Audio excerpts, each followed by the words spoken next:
now coming to questions related to graphs. Okay, when you are solving questions related to graphs, remember these points, okay, before you start solving the questions. The first thing is, distance will never decrease. Distance of a particle can never decrease because path length continuously increases. Even if you go ahead and come back, path length will increase, but displacement may decrease. Since distance will never decrease, speed cannot be negative. Okay, you can never have speed in the negative quadrant. It will always have a positive value. It may increase and decrease, but it will never take a negative sign. Third point, a particle cannot exist in two positions at the same time. I repeat, at the same time, a particle cannot remain at two different positions. If it is present at x equal to 3, it cannot be present in any other position. Then fourth, in one-dimensional motion, velocity should be unique. Only one value of velocity is possible in a one-dimensional motion. So these 4 points, while you are solving the questions, whether the graph is possible or not type of questions, while answering them, you have to remember these 4 points. Apart from this, significance of various graphs. The area enclosement, slope of position time graph. Okay, hope you remember. What is the significance of position time, speed time, and acceleration time graph? For position time graph, slope gives you speed of the particle. Slope gives me speed. For velocity time, area gives us distance and displacement, while slope gives you acceleration. Whereas acceleration time, area enclosed gives me change in velocity of the particle. So, okay, these are the significances of various graphs, and these are the points that you have to remember when you are solving questions related to a graph. So, let's start with this question. Okay, so this is a previous year question in which it is said that the following graphs represents velocity versus time graph of a particle in one-dimensional motion. Which of the following graphs is not practically possible? I repeat the question. Among these 4 graphs, which of the following graphs is not possibly representing a one-dimensional motion? Tell me what should be the answer. Which of the following graphs cannot represent a one-dimensional motion? So here speed or velocity is increasing and then decreasing, possible. Look at this graph. If I draw a time like this, a point at this particular point, is it coinciding with the graph at 2 different positions? So at the same time, can a body have 2 velocities? Is it practically possible in one-dimensional motion? No. Come to this graph, it is possible. Even this graph is possible. It can take positive and negative values, it can increase and decrease, but at the same time you cannot have 2 different velocities in one-dimensional motion. So answer should be B. This is not possible. Come to one more question. Coming to this question, okay, the question says that this is a graph representing displacement versus time graph of a particle. It's moving along the curve, and we have to answer these 2 bits. Okay, find a point where instantaneous velocity is negative. Second question is, find a point where instantaneous velocity and average velocity have same direction. Okay, and they are locating 4 different points, D, C, D, E and F. Okay, let us start with the first one. Point where instantaneous velocity is negative. Before you answer this question, tell me what is the direction of instantaneous velocity.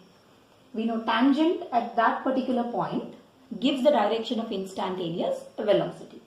So give tangents at C. This is the tangent. At B, this is your tangent. At E, this is the tangent. At F, draw a tangent. Now tell me which of these 4 values is showing a negative direction, positive, horizontal Is it moving in the downward direction? What should be the point where instantaneous velocity is negative? Is it decreasing? So answer should be E for this bit. Come to the second bit. Find a point where instantaneous velocity and average velocity have same direction. How do we define average velocity? We know it is total displacement by total time. Now to get the average velocity, reference point is O. Select this point C. What is the direction of average velocity? Join a line from O to C. This gives you the direction of average velocity. Is the same direction existing for instantaneous velocity also? Because a tangent and this line, they are showing the same direction. So what should be the answer? C. Check with other points.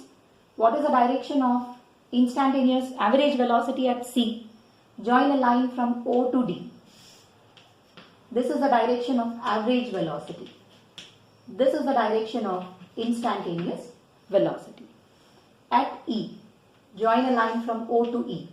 This is the direction of average velocity. Tangent gives you instantaneous velocity. Hope you understood now. O to F.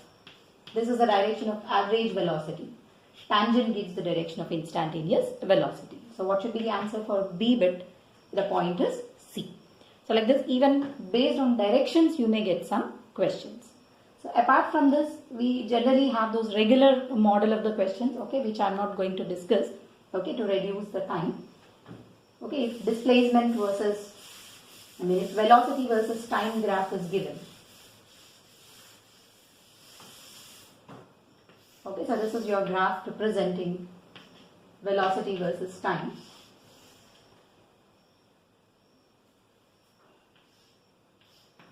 Okay, find distance and displacement. Okay, if this area you calculate, call this as A1. Area enclosed here is A2. How to get the distance? Distance is equal to A1 plus A2. Whereas for displacement, how will you find out the answer? Displacement is this area above the axis is taken positive, below the axis we take it as negative. It should be A1 minus A2. So this type of questions are very common and you can easily find out. Slope gives you acceleration. If slope is positive, it is accelerating. If slope is negative, it is decelerating. So all these type of questions, we have already solved many questions in the class. So better I will leave the questions related to graphs here and we can step on to the next part. Okay, now coming to questions related to equations of motion, okay, the last part of kinematics. Okay, we all know for a body moving with a constant acceleration, what are the three equations of motion? V equals to u plus at, S is equal to ut plus half at square, v square minus u square is 2as. And one more relation, that is for distance covered in nth second, is u plus a into n minus half. Okay, sometimes they ask you, is this equation dimensionally correct? Check, is it dimensionally correct? Left hand side we have distance covered. On the right hand side, first term is representing velocity.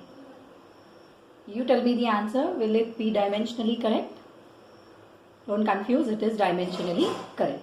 Okay, this is u is giving you, okay, there is one more term beside it, into 1, which has a dimension of time. U into 1, a into n minus 1 into 1, because we are calculating distance covered in nth second. How to get the distance covered in nth second? Distance covered in n plus 1 seconds minus distance covered in n seconds. Okay, when you subtract it, you will get u into n plus 1 minus n. N has a dimension of time. Okay, so that time is missing here. Okay, it's not missing, it is equal to 1. So is the equation dimensionally correct? It is dimensionally correct. Now based on these equations, you can very easily solve the questions. Okay, because you know what are the relations between these 5 physical quantities: initial speed, final speed, distance, acceleration and time. Okay, so here some important model of the questions.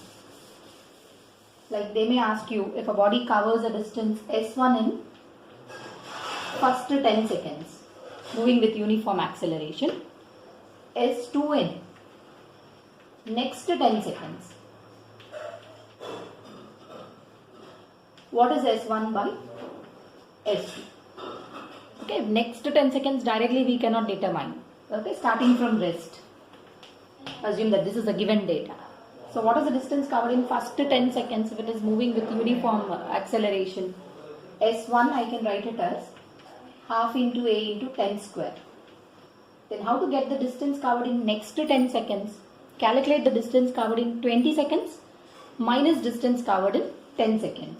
So S2 should be half A into 20 square minus half A into 10 square. So what should be the ratio of S1 by S2? 100 by 400 minus 100, that is 300. Is the ratio 1:3? So whenever next 10 seconds is asked, you can go for distance covered in 20 seconds and subtract it from distance covered in 10 seconds. Okay, the first 10 seconds. Then another question.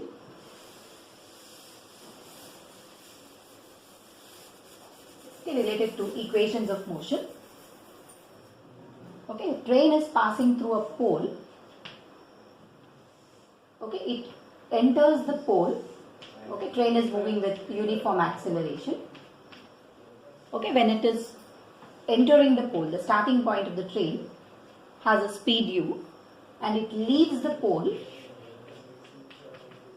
with a speed v. What is the speed at the midpoint of the train? I repeat, a train is moving with uniform acceleration. Its initial speed, that means speed at when it is entering or crossing the pole, is u. Leaving the pole is v. You need to find out what is the speed at the midpoint. Okay, since it's moving with uniform acceleration, I'll take this as u, v, speed at the center as v dash. We know v square minus u square is 2as. Make use of that relation. V dash square minus u square is 2a into s by 2, because half of the distance. From here to here, v square minus v dash square is 2a into s by 2. This is final and initial, this is final and initial. Now add the two relations. V dash square will anyway get cancelled. V square minus u square should be equal to. Okay, a train is crossing a pole. Okay, it enters the pole with a speed u, moving with a constant acceleration, and leaves the pole with a speed v. The question is, you have to find out what is the speed at the midpoint of the train. I repeat the question. It's entering the pole or it is crossing a pole. Initial speed is u. Leaves the pole with a speed v. What is the speed at the midpoint of the train? If the distance of the train is s and acceleration, I'm taking it as constant. Now use equations of motion. For the first part, this is final speed and this is initial. V dash square minus u square is 2a into s by 2. For the second part, v square minus v dash square is 2a into s by 2. Equate both the relations. 2as by 2 and 2as by 2, if you equate, v dash square minus u square should be v square minus v dash square. Bring all v dash squares on one side. 2 times of v dash square is v square plus u square, implies v dash square is v square plus u square divided by 2. Okay, so this is one more question which is based on the simple applications of distance travelled with constant acceleration. Now coming to a freely falling body. Okay, consider a body released from a certain height. Okay, what are the assumptions we take while studying the motion? There is no air resistance.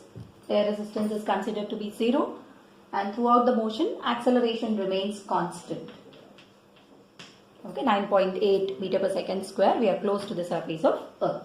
So assuming that these two assumptions are true, when do you call the body as freely falling?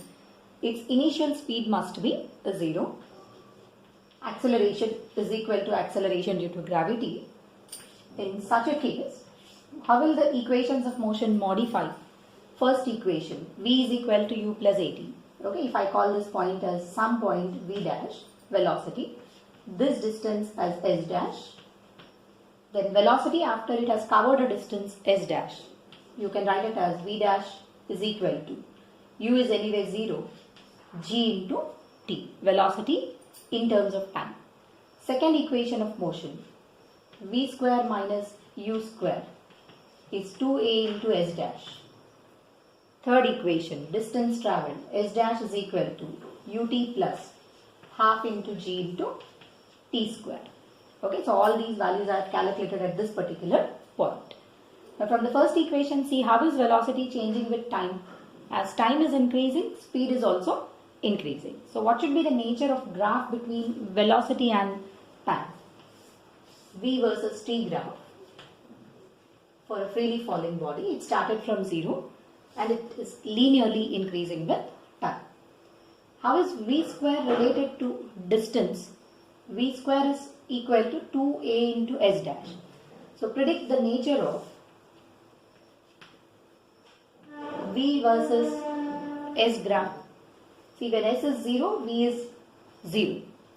As s is increasing, okay, when s is equal to 1, v square is equal to 2a into 1. When s is equal to 2, v is equal to root 2, root 3. Is it a curve bending towards s axis? So it's a curve. V versus s graph will be of this shape. Okay, root 1, root 2, root 3 and so on. Distance versus time graph. Distance covered. How is it varying with time? When t is 0, s is 0. T is 1, s is 1. T is 2, 2 square. Is it accelerating? So this should be a graph whose slope is continuously increasing. So these are the three different graphs for a freely falling a body. And related to this, okay, you can solve the questions like they may ask you what is the ratio of distance covered in first second, distance covered in second second, distance covered in third second. What should be the ratio? Nth second. Distance covered in n second is g into n minus half. G into 1 minus half is g by 2. Distance covered in second, 3g by 2, 5g by 2. What should be the ratio? 1 is to 3 is to 5. Whereas distance covered in 1 second, 2 seconds and 3 seconds, then we will make use of this relation. Distance covered in 1 second is to 2 seconds is to 3 seconds. Half g into 1 square, half g into 2 square, 3 square. What is the ratio coming out to be? 1 is to 4 is to 9. So these are some of the points that you have to remember when you are dealing with a freely falling a body. Okay, so in this question it is given that from a tower of or from a height of 5 meter, water droplets are leaking at regular intervals of time. I repeat the question. From a height of 5 meter, water droplets are leaking from the tap at regular intervals of time. See, the first drop hits the ground. Fifth one is about to leave the tap. Find the height of the third droplet. Okay, you need to find the height of the third drop. So I have numbered the drops 1, 2, 3, 4 and 5. So for solving such questions, so let that regular interval of time be taken as t. So in how many t's did the first drop reach the ground? So from 5th to 4th, this is 1t, 2t, 3t and 4t. In an interval of 40 seconds, first drop has covered a distance of 5 meter. So for a freely falling body, we know s is equal to ut plus half at square. Okay, acceleration is g. Time taken is 40 seconds. T is the regular interval of time what I have considered. Call this as equation 1. Then distance travelled by second drop. Okay, is it travelling for 3t seconds? In 3t seconds, it's going to cover a distance s2. So s2 is equal to half g into 3t square. Third drop, it has covered a distance s3.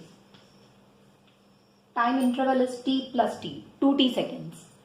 So S3 is equal to half g into 2t whole square. Similarly, you can find S4. Now coming to vertically projected body. So assume that you are projecting a body with a speed u, okay, from this reference point. We know the body goes up. Since it's moving against gravity, I'll take it as a equal to minus g. At some point its velocity becomes 0, and this is the point at which it will retrace its path. And the maximum height what it reaches is h. Now tell me, how will you modify the equations of motion? If I take somewhere in between velocity as v dash, this distance as s dash, v is equal to u plus at. So v dash is equal to u minus gt, first equation. V dash square minus u square is minus 2g into s dash. S dash is equal to ut minus half gt square. Okay, this is how the equations of motions get modified. But related to numericals on vertically projected body, okay, so sometimes you may get a question like this. A body is projected vertically up from a point P, then it reaches a point Q at a time T1 and T2. I repeat the question. You have projected a body with a speed u, then it reaches a certain point on its journey at two intervals of time. One is at T1 seconds, another is at T2 seconds. The question is, you have to find the height of this particular point. Okay, we know while going upward it will cross the point Q. R is the maximum height to which it reaches, and again it is coming down. So time taken to reach from P to Q, if I take it as T1, then again to reach this point, okay, T1 plus this time interval, total time taken is given as T2. So from this data you need to find out what is the height of that particular point from the ground. Okay, to get the height I will make use of the third equation of motion. Distance travelled upward, h is equal to ut minus half gt square. But we know, if you observe this relation, is it a quadratic equation in terms of t? Then t has two time intervals, t1 as well as t2. So write the quadratic equation as half gt square minus ut plus h is equal to 0. Now once you frame this relation, tell me what is the product of the roots. If t1 and t2 are the two values of t for this quadratic equation, two solutions, we know product of the roots is c by a, that is h by g by 2. Can I write h as half g t1 t2? See, did we get the answer in one step by taking the product of the roots? Then what is sum of the roots equal to? t1 plus t2. We know it's minus b by a, minus of minus u by a. Is it g by 2? So what is t1 plus t2 equal to? 2u by g. Okay, 2u by g, you know it is the time of flight of a vertically projected body. So sum of the roots, sum of t1 and t2 will give you 2u by g. Product of roots is going to give you the height of that particular particle. Okay, so here itself you can remember difference of roots. t1 minus t2 or t2 minus t1 is square root of d by a. Okay, where d is the determinant. What is the determinant? Let's find the determinant. It is b square minus 4ac. What is b square minus 4ac? b square u square minus 4 into a is g by 2 into h. That is u square minus 2gh. So what is the difference of the roots? t1 minus t2 is under root u square minus 2gh divided by a is nothing but g by 2. I'll write g here and 2 here. So if they ask you to find out the time interval, what is t1 minus t2 equal to? Directly make use of difference of roots formula. It is square root of d divided by a. Okay, time cannot be negative. I have assumed t1 minus t2 or t2 minus t1. So this is how you can solve the questions by using this mathematical relations. Okay, so coming to this question, we have a tower of height h, and from this tower we are projecting a body with a speed u. Okay, then what will happen to the equations of motion? Okay, since you're initially, okay, this is your line of reference. As we are projecting the body against gravity, a is equal to minus g. It will go up until its speed becomes 0. And from there it will start falling down, behaves like a freely falling body, and it is going to come and hit the ground. So what is the net displacement of the particle? It started from here. If this is your reference line, it has gone below your reference line. So S, the total displacement in time of flight, is minus h.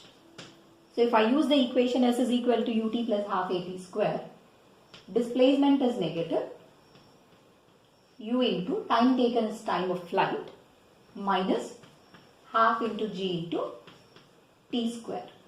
See, did we again get a quadratic equation in terms of capital T?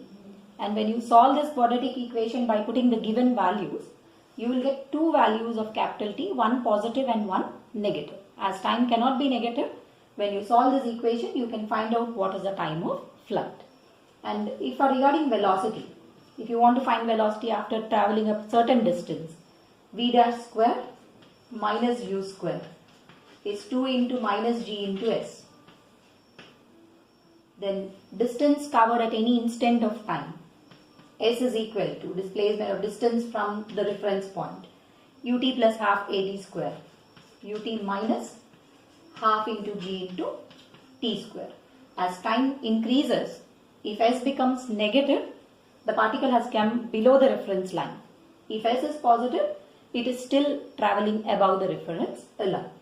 So, and if you want to find the speed with which it comes and hits the ground, how to get the speed with which it comes and hits the ground? If I take the speed as v, displacement is minus h, so v square minus u square is 2 into minus g into minus h. We get v square minus u square is equal to 2 into g into h.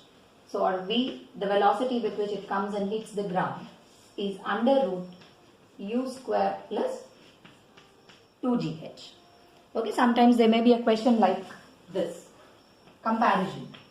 From a tower of height h, one body is projected up with a speed u, another is projected down with a speed u, with the same speed. What is the ratio of the velocities with which they reach the ground? For this body, we already know what is the speed with which it is coming and reaching the ground. V is equal to under root u square plus 2gh.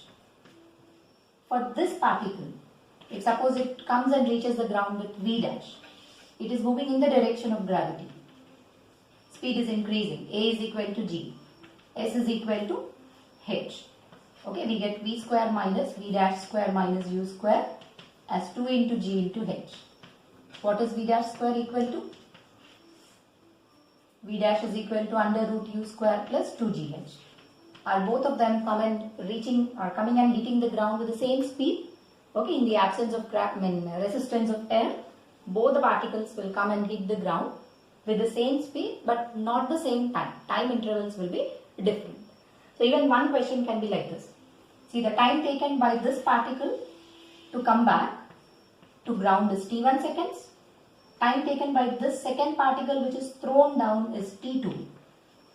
Then what is the time taken by a freely falling body to reach the ground?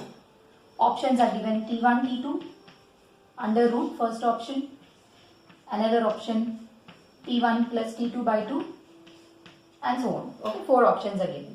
Again I repeat the question. One body is projected vertically up with a speed u. It reaches the ground in t1 seconds. Another is projected down from the same tower. Time taken is t2 seconds. Then what is the time taken by a freely falling body to reach the ground? Then how do we solve this question?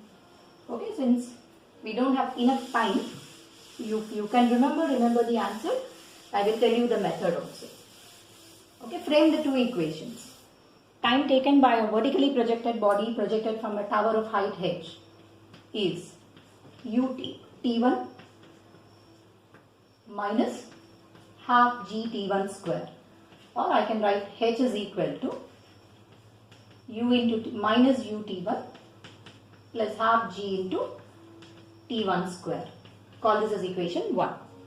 For a body which is projected with a speed u, what is the distance covered h equal to ut plus half at square? U into t2 plus half g into t2 square. Call this as equation 2.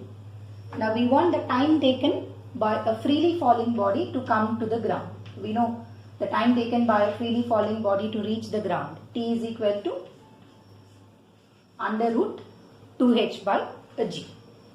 Now from these two equations, eliminate the value of u.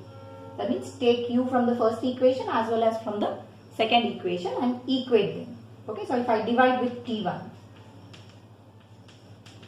and this with t2, okay, will this become u and u? Equate the values of u. What is u from this relation? U is equal to half g t1 minus h by t1 from first equation. I repeat, I have written what is the value of u from the first equation. U is equal to half g t1 minus h by t1. From the second equation, what is u equal to? Minus half g t2 plus h by t2. Okay, from this equation it is h by t2 minus half g into t2. So equate both of them. Okay, when I equate them, h by t2 plus h by t1, you will get this as, okay, h by t2, and taking this to the left hand side, is half g into t1 plus t2, or h into, take LCM, t1 plus t2 should be half g into t1 plus t2. Implies what is capital H coming out to be equal to from this relation? Is it half g t1 t2? It's half g t1 t2. Now put the value of h into this relation.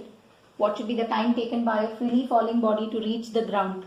T is equal to under root 2 into, in the place of h I will write half g t1 t2 divided by g. G and 2 get cancelled. What is t coming out to be? Is it square root of t1 t2? So since you won't get so much of time to solve this question, if you can remember this condition. If one body is projected up, takes a time of t1 seconds to reach the ground, another one which is projected with the same speed reaches in t2 seconds to reach the ground, or takes t2 seconds to reach the ground, then the time taken by a freely falling body to reach the ground is square root of t1 into t2. So this is one more question related to a vertically projected body. And most important here is, every time they won't give you a question that it is a body projected vertically upward from a tower. The same concept you can use for balloon problems. Say a balloon is raising vertically upward with a constant speed. Okay, sometimes the questions will be given. When the balloon has reached a certain height, say h, it releases an object. Whenever an object is released from a moving body, remember that object will have the same speed as that of balloon. So what will happen to the object that is being released from the balloon? Since it has a vertical velocity, it will continue to move with the balloon until its speed will become 0, and then it will come down. So is it following the same path as a vertically projected body projected from a tower of height h? So you can follow the same method for the balloon problems also. Okay, it is not always necessary that they will give you that it is a tower of height h and the body is projected vertically upward. So these are some of the concepts related to one-dimensional motion. So I have tried my best to cover whatever possible Okay, so remaining questions, you try making use of equations of motion.